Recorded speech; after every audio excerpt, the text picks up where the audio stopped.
So, in today's episode, we are talking all things supervisor and student relationship.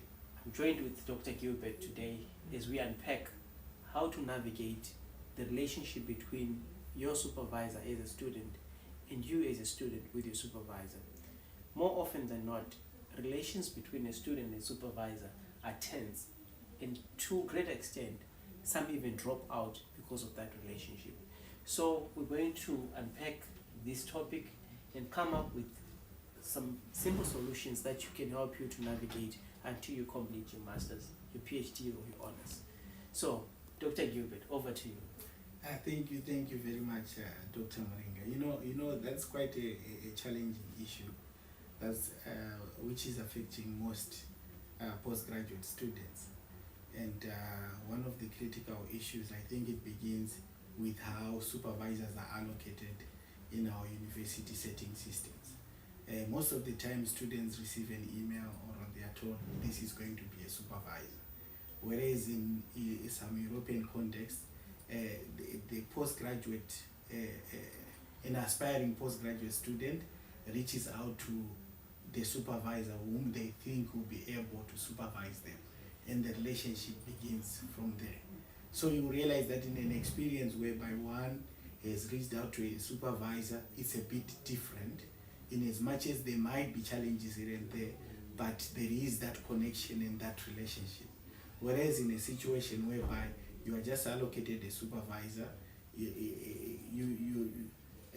have to start, from a different level altogether, whereby maybe the person doesn't know what you're interested in, and you don't know what they're interested in, and the interests of your study, when you begin to introduce them, they seem to be far from the interests of the allocated supervisor, which is a bit tricky and challenging as well.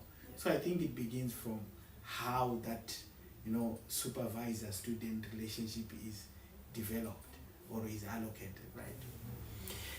Okay, so one common challenge that graduate students face is that they are experiencing an unresponsive supervisor.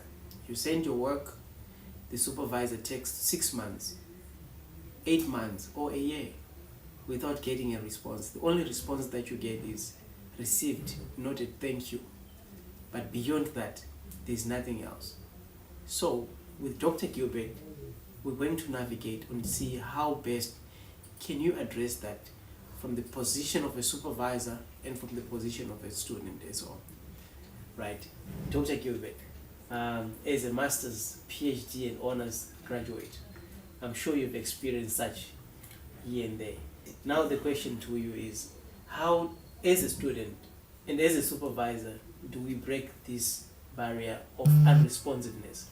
The student doesn't respond or the supervisor doesn't respond. How do we navigate? Well, I think it all boils down from the beginning. How do you set the agenda of your progress? Most of the times, in my personal experience, I've had my own moments whereby I was running away from the supervisor because I was not up to date with my work. And then there were moments whereby I would send the work, but I do not receive feedback. But the biggest challenge in this case was the relationship we had. In a situation whereby there is no clear communication from the start, it becomes challenging now when you want to get things done and you don't know what's happening on the other side. Especially for the students. If you don't have a good working relationship with your supervisor and you don't know what's happening in their life at that particular moment, not necessarily meaning that you have to know their personal life, but just understanding their work life at that particular moment. Maybe the person might be attending a conference, or maybe they are marking examinations, considering that most supervisors are not just purely waiting there to supervise you. They have other duties that are more pressing than just you as an individual. So if you understand your supervisor's timetable, it's also very crucial and important. It helps you to know when to communicate, how to communicate, and how to engage. And obviously, if you have a good working relationship from the word go, it means you can call him, you can engage, you can text, to check up what's going on. I've been waiting for a while for your feedback and for your response, but it's not happening, you know, and I think it's derailing. And some supervisors might prefer a situation whereby once you have agreed that this is what you are working on, you do the work, you finish, you send to them, and then they will respond maybe slowly but at once, knowing that this is the work that has already been done.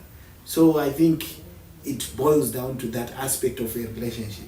Make sure you have a good working relationship with your supervisor so that you know the seasons and the times in their timetable, so as to have an efficient process in your journey. Okay, thank you. From what Dr. Gilbert has said, it is clear that 3 things are standing out.